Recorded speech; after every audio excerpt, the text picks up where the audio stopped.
Bismillahirrahmanirrahim. Assalamualaikum warahmatullahi wabarakatuh.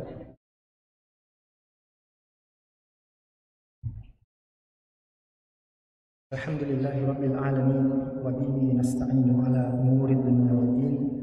Salatu wassalamu ala asyrafil anbiya'i wal mursalin wa ala alihi wa sahbihi at-tayyibin at-tahirin wa man tabi'ahum bi ihsanin ila yaumiddin, amma ba'd. Rabbi shrah li sadri wa yassir li amri wa hlul 'uqdatam min lisani yafqahu qawli.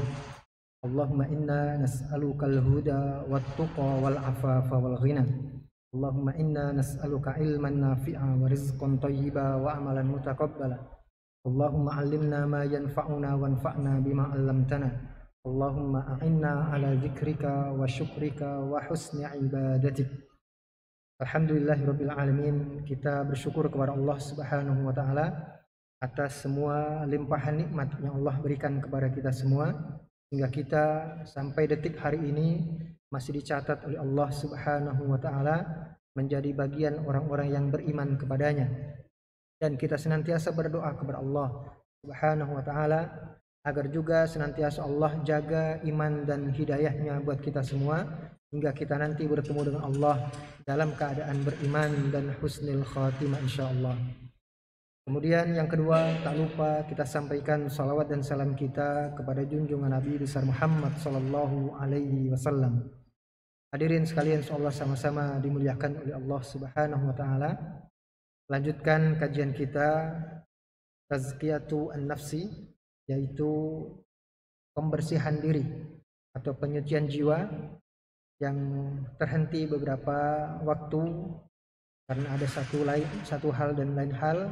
Mudah-mudahan kebersamaan kita pada malam hari ini kita mulai kembali mendapatkan barokah dari Allah Subhanahu wa taala, dan itulah yang senantiasa kita panjatkan kepada Allah Subhanahu wa taala, agar kiranya semua amal kita, salatnya kita, berpuasanya kita, berzikirnya kita, menuntut ilmu dan lain sebagainya adalah karena Allah berikan keberkahan dalam hidup kita.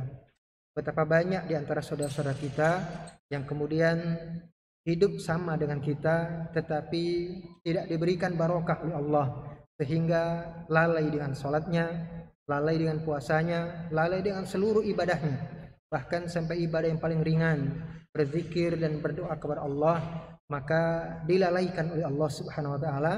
Dan itu tanda bahwa Allah belum berikan barokah ke dalam hidupnya. Maka mudah-mudahan ini semua adalah tanda Allah berkasih sayang kepada kita, sehingga diberikan barokah, kita bisa menuntut ilmu. Sebagaimana juga di dalam hadis Rasulullah sallallahu alaihi wasallam, beliau mengatakan, "Man yuridillahu bihi khairan yufaqihu fid din." Barang siapa yang Allah kehendaki kebaikan pada dirinya, maka Allah akan fahamkan perkara agamanya. Jadi Allah kadangkala berkehendak kebaikan buat diri kita, dan satu-satunya cara adalah kita difahamkan ilmu oleh Allah Subhanahu wa taala. Jadi kalau kita faham ilmu agama, maka itu tanda bahwa ada kebaikan yang Allah kehendaki buat diri kita. Tetapi kefahaman itu tidak sekonyong-konyong Allah berikan kepada kita. Sebagaimana ada orang berkeyakinan ada dengan tirakat tertentu, maka Allah berikan ilmu laduni, ilmu yang tiba-tiba Allah berikan secara langsung tanpa belajar dan sebagainya. Ada sebagian orang berkeyakinan begitu, tetapi itu di luar sunnah Rasulullah sallallahu alaihi wasallam, di mana beliau sendiri belajar kepada Jibril. Maka itu tanda bahwa salah satu syarat paham dengan agama itu mau tidak mau kita harus belajar.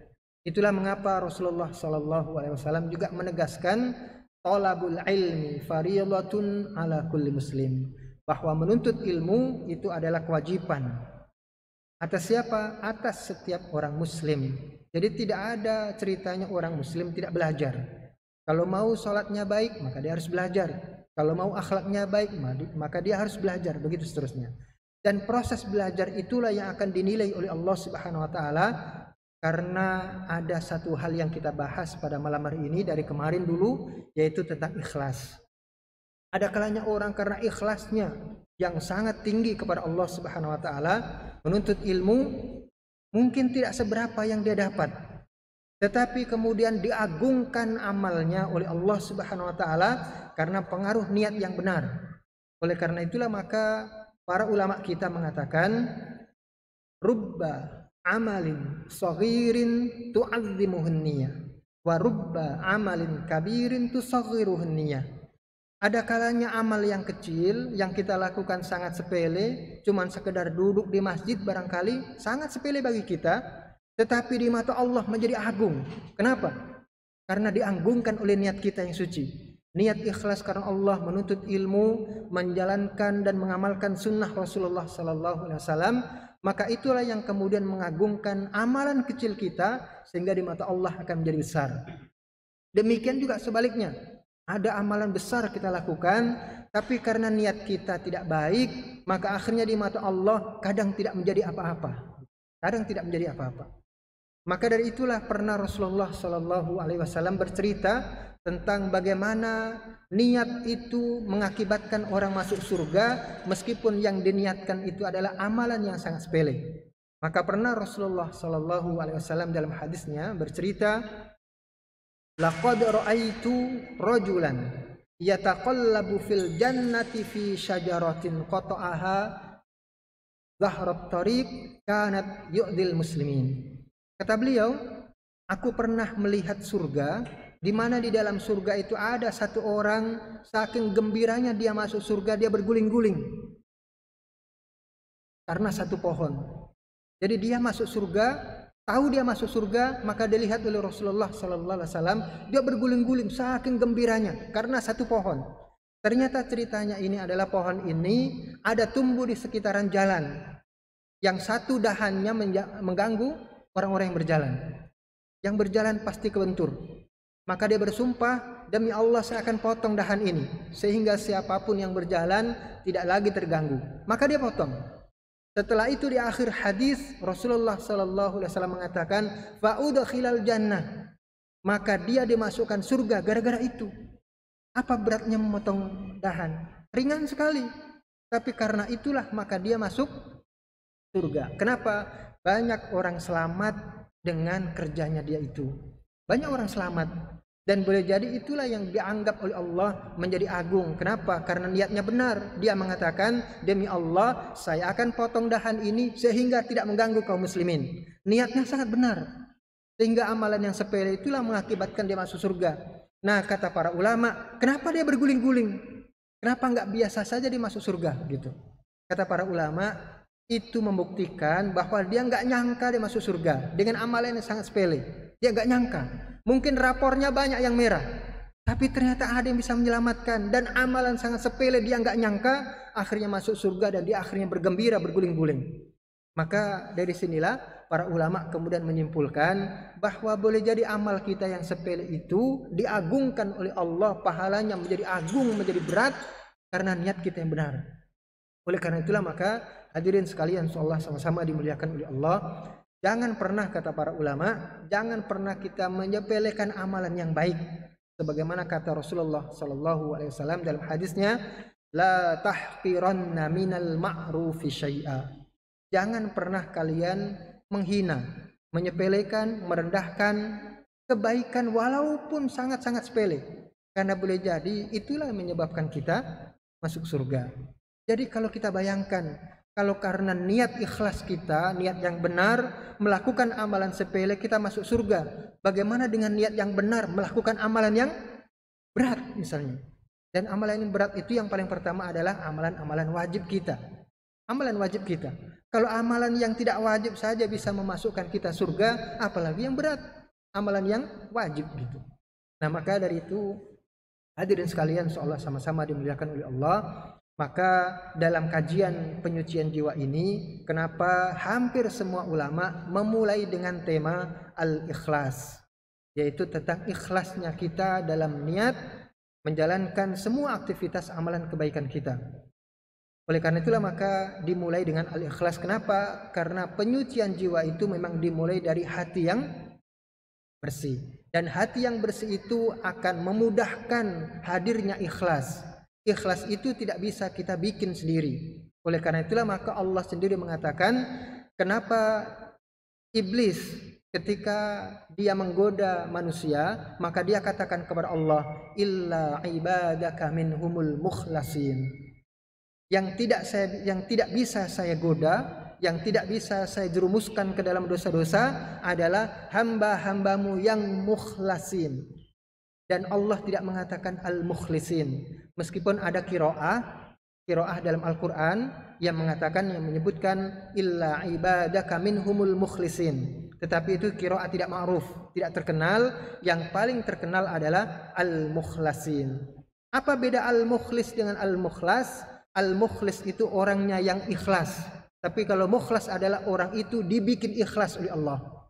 Nah, oleh karena itulah maka para ulama akhirnya menyimpulkan ikhlas nggak bisa dibikin-bikin.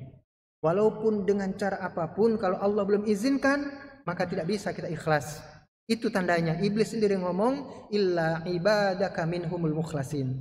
Oleh karena itulah maka karena ikhlas itu pemberian dari Allah, maka kita harus minta kepada Allah.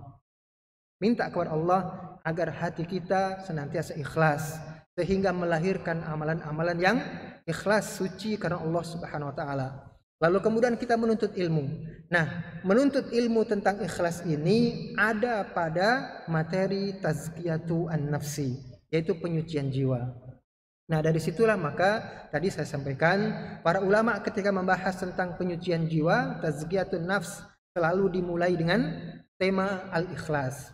Kemudian kita kemarin membahas bahwa ikhlas itu karena letaknya ada di dalam hati, maka para ulama pun akhirnya membahas setelah ikhlas itu adalah pembahasan tentang hati. Tentang hati.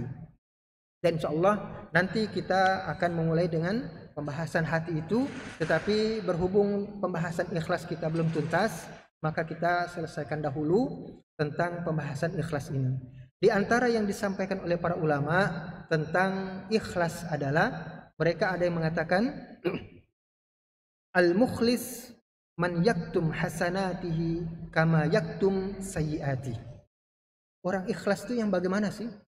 Maka mereka ada yang mengatakan orang mukhlis itu, orang yang ikhlas itu terlihat dari ketika dia menyembunyikan kebaikan-kebaikannya, sebagaimana dia menyembunyikan keburukannya. Jadi orang sudah pasti akan keburukannya dia sembunyikan. Gak mungkin dia sampaikan kepada orang-orang. Dia pamerkan kepada orang-orang, dia melakukan keburukan. Nah, orang yang ikhlas itu hampir sama kayak begitu. Cuman yang disembunyikan adalah kebaikannya. Nah, kenapa kebaikan itu harus disembunyikan? Karena setan itu tidak akan diam melihat orang yang berbuat kebaikan. Apakah kemudian semua kebaikan harus kita sembunyikan? Tidak. Tidak semua syariat itu mengatakan bahwa kebaikan harus disembunyikan. Ada yang kita jaharkan, ada yang kita sampaikan. Contoh misalnya apa? Nanti ibadah kurban. Ibadah kurban itu ya sudah pasti kelihatan orang. Gitu. Oleh karena itulah maka Rasulullah Shallallahu Alaihi Wasallam sendiri mengumumkan tentang kurban itu, dan beliau pun berkurban di hadapan orang-orang. Bahkan sampai dalam hadis beliau pernah berkurban 2 ekor kambing yang kemudian dipilih paling baiknya, gitu. Dipilih paling baiknya. Meskipun beliau juga sadar, gitu ya, sudah pasti beliau tahu bahwa yang diterima oleh Allah adalah bukan tampilan kambing, tetapi keikhlasan. Ikhlas dalam niat berkurban itu yang diterima oleh Allah, bukan bagaimana model kambingnya, bukan bagaimana model sapinya. Tetapi karena ini adalah ibadah yang memang harus diperlihatkan kepada orang, maka jangan sampai memperlihatkan sesuatu yang mengundang orang untuk menghina. Makanya ini disampaikan oleh para ulama pelajarannya, kenapa Rasulullah SAW memilih kambing yang baik itu. Di dalam hadis itu disebutkan bahwa beliau memilih 2 kambing itu berwarna putih yang ada sedikit hitamnya. Dan itu memang secara umum, universal, memang diakui oleh banyak orang sebagai kambing yang tampilannya baik. Putih ada hitamnya gitu. Nah, kenapa beliau pakai begitu? Karena mengajarkan kepada kita bahwa kalau untuk urusan syariat, ibadah yang memang harus disampaikan kepada orang, jangan sampai kita kemudian melakukan satu hal mengundang orang untuk menghina. Menghina itu kan dosa ya. Tapi kan kita bisa beralasan begini, ya silakan aja orang menghina, itu dosanya dia. Tapi kata Rasulullah bukan begitu caranya. Kita jangan ngundang orang lain berbuat dosa. Jadi maka diambil pelajaran oleh para ulama, kalau kambing itu bagus, ya tidak berlaku cuman kambing saja ya, amalan apapun ya. Jadi kalau misalnya kambing itu tampilannya baik, kurban kita, orang-orang kan pada ngelihat gitu. Maka akhirnya yang timbul adalah pujian. Coba kalau kambingnya demek misalnya, atau apa ya biasanya, kucul kotor dan sebagainya, kurus kering dan sebagainya. Orang juga akan, ini kambing siapa ya? Kambingnya si fulan. Pantes sama kayak orangnya. Itu bisa muncul gitu. Kenapa? Dari melihat tampilan doang gitu. Nah, kata Rasulullah, jangan sampai begitu. Mengundang orang untuk berbuat keburukan. Meskipun kita bisa beralasan, silakan aja dia berbuat dosa gitu. Tapi kalau kita bisa cegah orang lain dari melakukan itu, maka itu jauh lebih baik. Makanya pernah ada kisah salah seorang ulama yang bernama Imam An-Nakhai. Imam An-Nakhai itu beliau kalau tidak salah pincang.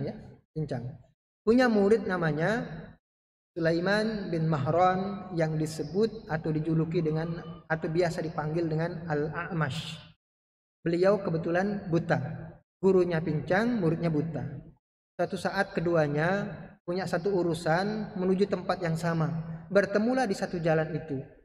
Maka gurunya kemudian mengatakan, ada enggak jalan lain yang kita tidak melewati begini, jalan di kampung itu gitu. Kenapa? Kata muridnya. Takutnya kita nanti di sana, sampai di sana ada orang pincang, ada orang buta dituntun orang pincang. Nanti mereka menghina kita begitu. Kata muridnya, biarkan aja mereka berbuat dosa begitu. Toh kita tidak dosa.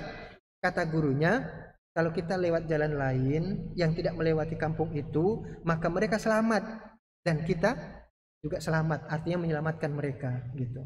Itu suatu akhlak yang luar biasa ya, sebuah akhlak luar biasa. Nah, hadirin sekalian insyaallah sama-sama dimuliakan oleh Allah.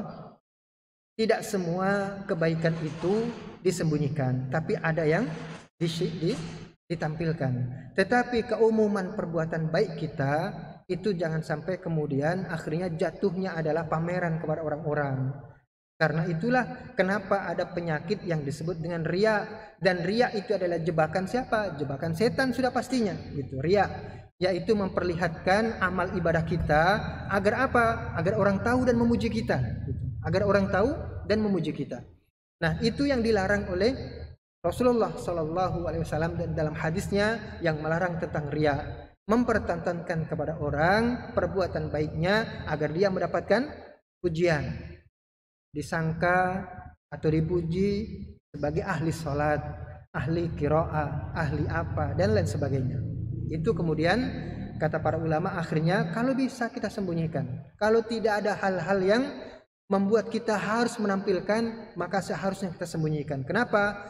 Kita itu selalu akan dilirik oleh setan. Itulah pembahasan dahulu ya, bahwa setan itu tidak akan pernah meninggalkan kita selama kita masih melek, selama kita masih hidup. Bagaimana caranya supaya kita menjadi orang kafir? Kalau tidak bisa, ya juga menjadi orang yang melakukan dosa besar. Kalau tidak bisa juga dosa kecil. Kalau tidak bisa juga, ya sudah banyak melakukan hal-hal yang mubah misalnya.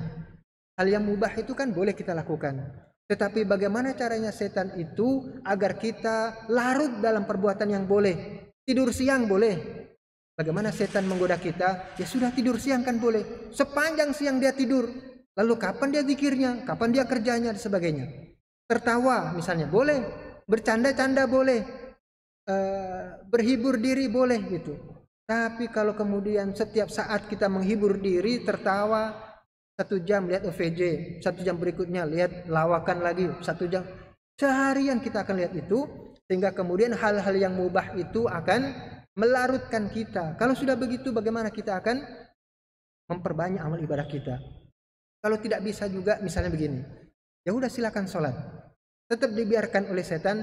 Gak bisa ini digoda supaya meninggalkan sholat, gak bisa. Ya sudah biarkan dia sholat, tapi digoda niatnya. Jangan sampai ketika dia sholat niatnya benar. Nah itu kan ada begitu. Kalaupun misalnya niatnya tetap benar, tetap digoda oleh setan. Bagaimana supaya nanti setelah dia selesai sholat, dia bercerita kepada orang, sehingga membatalkan pahala sholatnya yang sudah dari awal itu selamat. Bercerita, oh tadi enak banget ya sholat itu, ternyata sholat itu Masya Allah mendatangkan. Dia cerita ke banyak orang, akhirnya batal semua pahala yang sudah susah payah dia jaga dari awal. Itulah setan gitu. Oleh karena itulah maka menyembunyikan kebaikan itu memang disarankan oleh para ulama, dianjurkan, kecuali dalam keadaan tertentu memang kita diharuskan untuk menyebutkan dan sebagainya. Ya contoh misalnya seorang ayah yang mendidik anaknya tentang sholat, tentang puasa dan sebagainya, tidak mungkin dia diam-diam saja. Bagaimana cara dia mengajarkan kepada anak? Makanya diajarkan bagaimana sedekah, akhirnya memperlihatkan kepada anaknya. Bagaimana dia berpuasa Senin Kamis dan sebagainya, akhirnya diberitahukan kepada anaknya dalam rangka mengajarkan. Tapi kalau kemudian semua dia sembunyikan, anaknya belajar apa? Sholat misalnya, dia sembunyi-sembunyi, anaknya nggak lihat. Kenapa? Menjaga ikhlas. Akhirnya anaknya nggak pernah belajar sholat. Nah, bukan begitu maksudnya. Kalau tidak ada hal yang membuat kita harus ngasih tahu, tidak usah dikasih tahu. Tapi ada lagi begini misalnya, sekarang ini marak orang-orang melakukan amal sosial dan kemanusiaan, yang dimana amal sosial dan kemanusiaan itu membutuhkan dana dari donatur. Nah, sebagai bentuk pertanggungjawaban para aktivis amal sosial dan kemanusiaan, maka dia harus sampaikan kepada donatur. Nah, itu adalah hal-hal yang masih diberikan toleransi, dibolehkan. Kenapa? Karena kita juga harus memberikan kasih tahu. Kenapa? Donatur itu juga akan senang juga gitu. Itulah mengapa Rasulullah SAW mengajarkan kepada kita, kalau ada orang berzakat, setelah kita terima, kita doakan kepada dia. Kita doakan kebaikan buat yang berzakat. Karena dengan itu, kata Rasulullah, senang hatinya begitu. Maka ketika ada amal-amalnya, donasinya, kelihatan mata dan sebagainya, boleh jadi dengan begitu dia akan makin semangat berdonasi, akan semakin semangat untuk bersedekah, dan itu kebaikan. Siapa yang membuat dia semangat? Kita yang ngasih fotonya gitu. Nah, hal-hal yang begitu tidak apa-apa gitu ya. Nah, oleh karena itulah maka hadirin sekalian, kata ulama ini bahwa di antara tanda orang yang ikhlas dalam beramal itu adalah dia sembunyikan kebaikan-kebaikannya sebagaimana dia sembunyikan keburukan-keburukannya. Sampai ada cerita begini dikutip oleh para ulama di sini, ada orang senantiasa dia sholatnya itu di shaf yang pertama, di shaf yang pertama. Kalau ulama menukil kisah ini, berarti kisah ini adalah kisah yang sahih biasanya. Meskipun nanti juga ada cerita yang berlalu di banyak orang, tapi kemungkinan sahih tidaknya kita tidak tahu.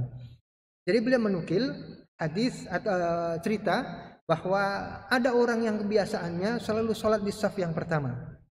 Suatu saat dia ketinggalan. Ketika dia datang ke jamaah, shafnya yang kedua. Selesai sholat, dia merasa malu. Gak enak, kayak ada orang banyak yang lihat ya. Biasanya saya di pertama soalnya. Ini kok gak enak rasanya ketika shafnya ada yang kedua. Ternyata selama ini dia shaf yang pertama itu justru karena penglihatan orang. Buktinya apa? Buktinya ketika di shaf yang kedua dia merasa gak enak, merasa malu. Nah, berarti selama ini bagaimana? Selama ini dia tidak benar caranya. Itu sangat halus sekali gitu ya, sangat halus sekali. Begitulah setan ya.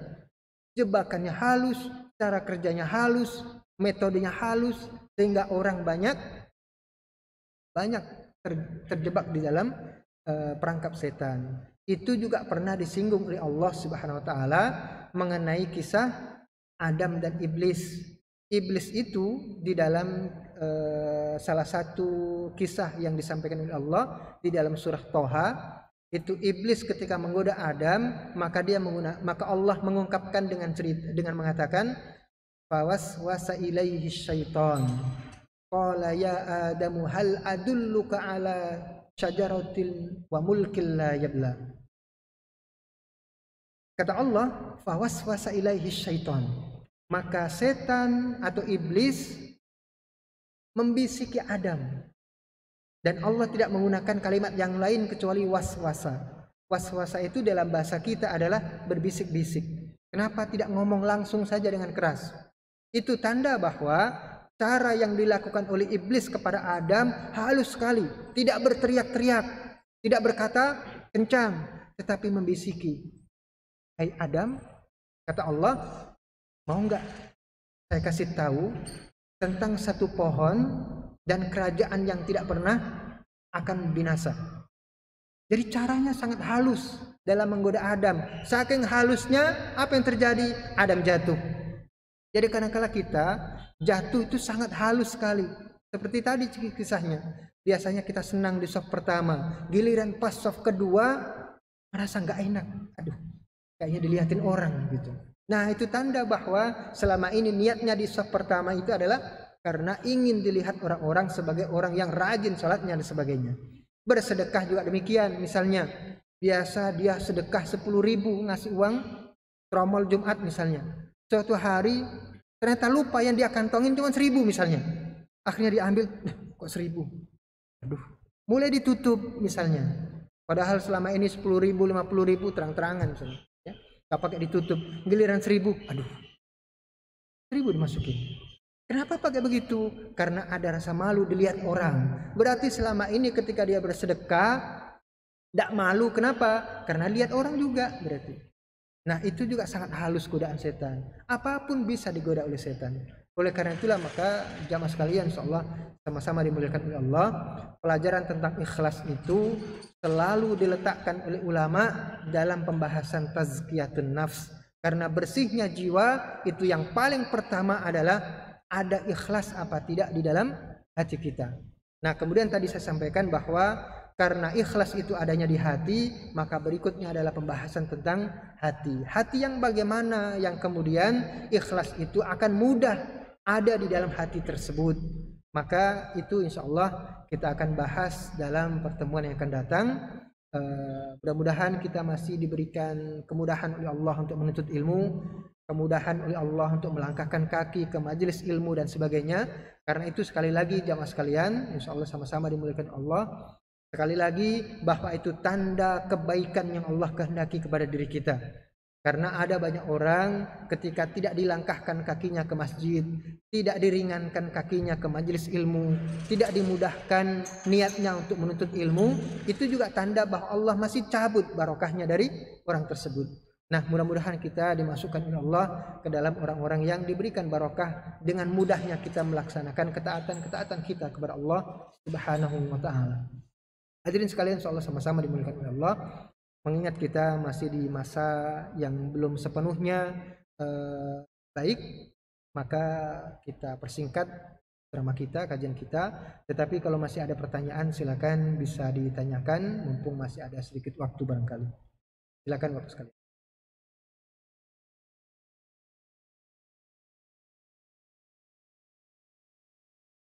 Ada pertanyaan barangkali? Ya, ya, silakan.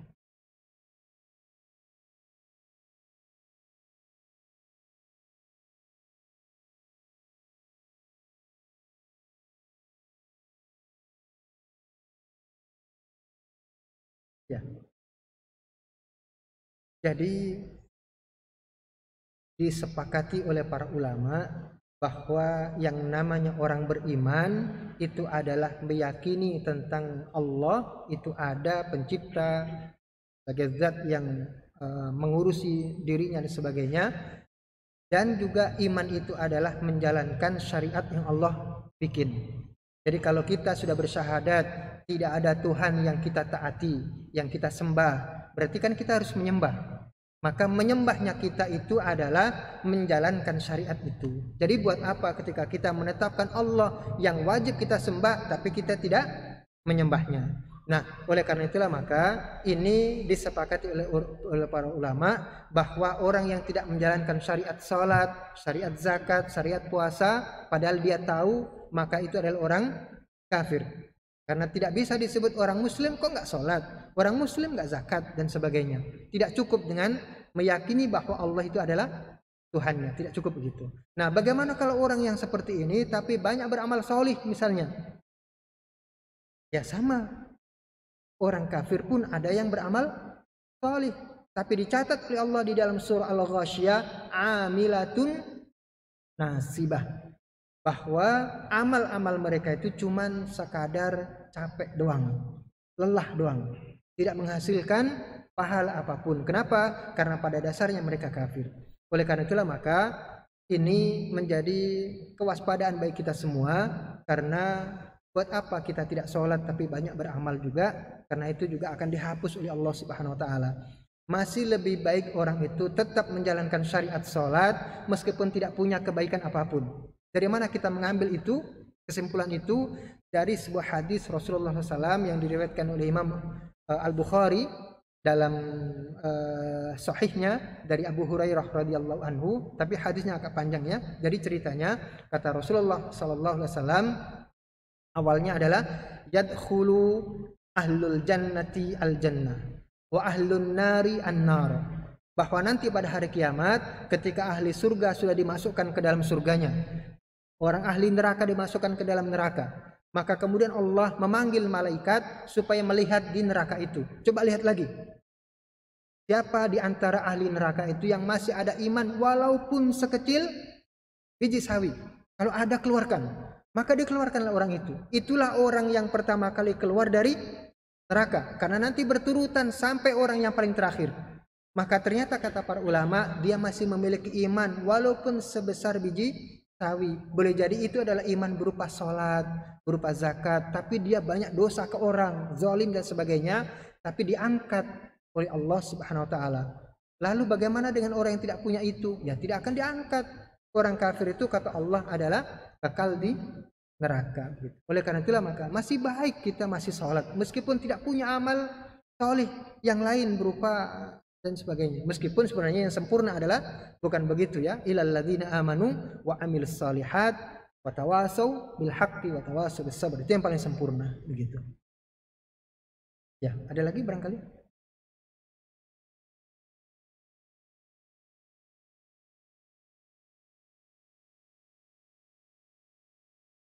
Ya. Jadi semua amalan yang disyariatkan oleh Allah melalui Rasulullah SAW, maka itulah amalan-amalan yang akan menjaga kita dari perbuatan yang kufur dan sebagainya.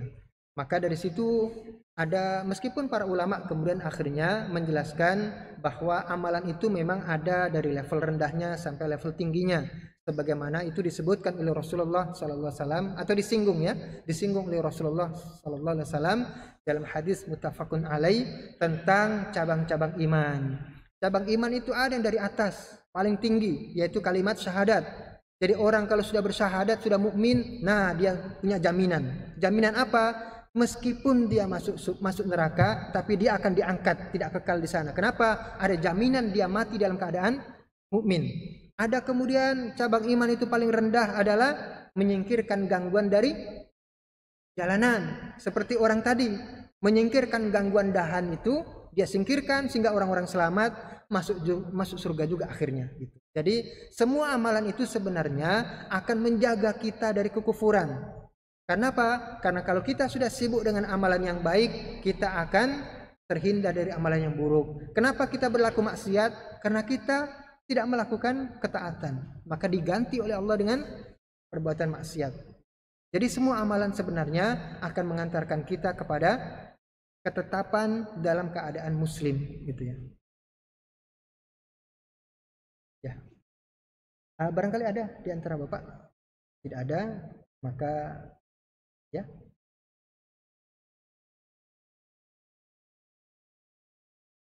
Oh, ada lagi.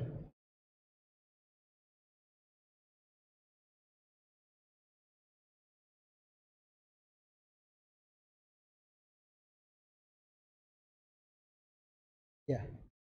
Sekali lagi yang disampaikan oleh para ulama selalu langkahnya itu cuma 3 saja. Pertama, kita minta kepada Allah karena ikhlas dan ketetapan hati kita dalam keikhlasan itu pemberian dari Allah. Makanya kita minta kepada Allah. Yang kedua adalah menuntut ilmu tentang bagaimana cara kita supaya tetap ikhlas dan menetapkan hati kita dalam keikhlasan. Menuntut ilmu. Salah satunya adalah tazkiyatun nafs itu. Yang ketiga setelah kita menuntut ilmu, maka kita harus latihan. Kalau Allah melarang kita berbuat riya, harus latihan bagaimana supaya kita tidak riya. Kalau Allah melarang kita bercerita-cerita tentang amal soleh yang sudah kita kerjakan, maka kita latihan bagaimana caranya supaya kita senantiasa bisa menghindari cerita gitu. Kalau tidak dalam keadaan butuh gitu ya. Nah, jadi minta kepada Allah, menuntut ilmunya dan latihan. Itu selalu akan menjaga kita selalu dalam ketaatan dan keikhlasan kepada Allah Subhanahu wa taala. Ya. Oh ya, silakan, Pak.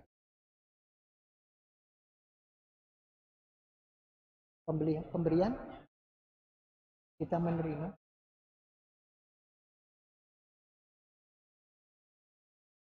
Ya. Kalau kita menerima pemberian dari Allah lalu kita menjaganya, maka sebenarnya kita telah menjalankan syariatnya seperti itu, Pak. Menjalankan syariatnya. Dan sebenarnya kita bisa menjaga itu pun adalah karena kehendak Allah Subhanahu wa taala. Kenapa? Karena kita ada syariat mempercayai takdir yang Allah sudah tulis. Bahkan kita belum ada sekalipun. Sampai nanti hari kiamat, apa yang kita kerjakan? Apakah menjaga syariat juga pemberian Allah termasuk sudah ditulis. Oleh karena itulah maka itu semua kalau kebaikan, maka itu adalah dicatat sebagai cara kita menjalankan syariat Allah Subhanahu wa taala. Memang begitu kewajibannya, gitu ya. Memang begitu kewajibannya. Kita sudah tahu sholat, kita sholat. Kita jaga, ya kita jaga. Kita menjaga itu adalah memang kewajibannya begitu.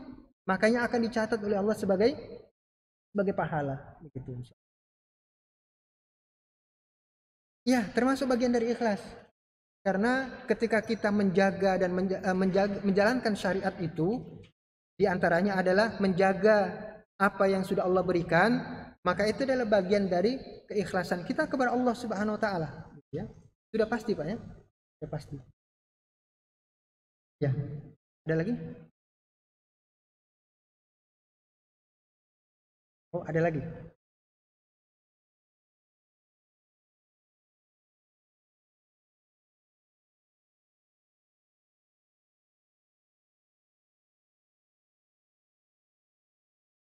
Oh ya.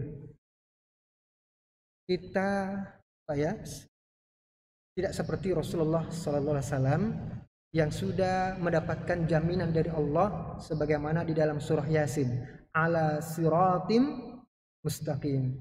Rasulullah sallallahu alaihi wasallam itu akan dijamin oleh Allah senantiasa berada di jalan yang lurus. Ya, itu cuma beliau. Kalau kita nggak ada jaminan, makanya kenapa ada orang murtad, kenapa ada orang berbuat maksiat, karena nggak ada jaminan.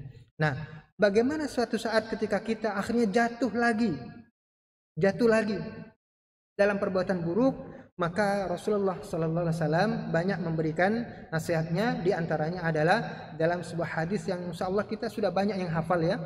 Kata beliau, ittaqillaha haitsuma kunta. Bertakwalah kepada Allah dimanapun kamu berada. Itu langkah yang pertama. Kenapa kita harus bertakwa kepada Allah dimanapun kita berada? Supaya tidak jatuh itu tadi. Nah, kalau jatuh bagaimana? Kalau jatuh kata Rasulullah, wa'adbi'il hasanata wa'adbi'is sayyi'atal hasanata tamhuha. Dan ikutilah perbuatan yang buruk yang telah kita lakukan itu dengan perbuatan yang baik, supaya perbuatan yang baik itu segera menghapus perbuatan yang buruk. Nah, ini kata para ulama, di antara cara Allah mengampuni kita itu kadangkala tidak lewat istighfar. Kenapa? Kadangkala kita lupa, ya kan? Berbuat dosa, lupa kita. Mungkin lupa dosanya, mungkin ingat tapi lupa istighfarnya. Nah, berarti dosa masih dicatat oleh Allah. Bagaimana caranya Allah menghapusnya? Salah satunya adalah dengan melakukan amal soleh, sehingga amal soleh itu otomatis nanti akan menghapus amalan yang buruk. Itu yang kata Rasulullah SAW.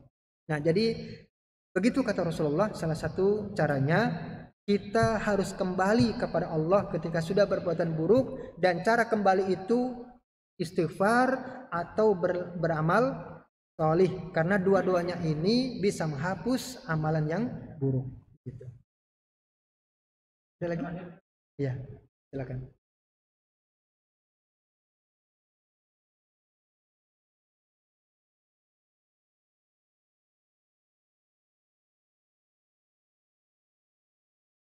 Ya. Nah, ini pernah disinggung oleh salah seorang ulama kita yang bernama Al-Imam Ibnul Jauzi rahimahullah ta'ala di dalam kitabnya Talbis Iblis, yaitu tipuan iblis. Di antara tipuan iblis itu, kata beliau, terjadi pada dua orang. Pertama, orang yang baik. Bagaimana setan menggoda orang yang baik ini agar dia tidak berbuat kebaikan atau tidak mengajak orang supaya berbuat baik. Bagaimana caranya? Maka dia tipu. Apa bentuk tipuannya? Maka dia katakan kepada orang tersebut, kalau kamu ngajakin orang kebaikan begitu, nanti kamu disangka orang so alim, kamu nanti disangka riak dan sebagainya. Akhirnya karena ada tipuan itu, oh iya ya, takut riak saya. Akhirnya dia berhenti. Yang kedua adalah orang yang tidak terlalu baik. Ada orang yang ya orang kadang-kala masih berbuat yang tidak baik begitu ya, tapi kemudian dia juga pengen ngajak orang. Ditipulah oleh setan. Emang ente sudah baik ngajakin orang. Akhirnya dia merasa ada tipuan begitu, gak jadi akhirnya. Akhirnya orang yang baik pun berhenti dari mengajak orang kepada kebaikan. Orang yang setengah baik itu pun akhirnya juga tidak mengajak orang kepada kebaikan. Akhirnya gak ada kebaikan yang sampai kepada kita.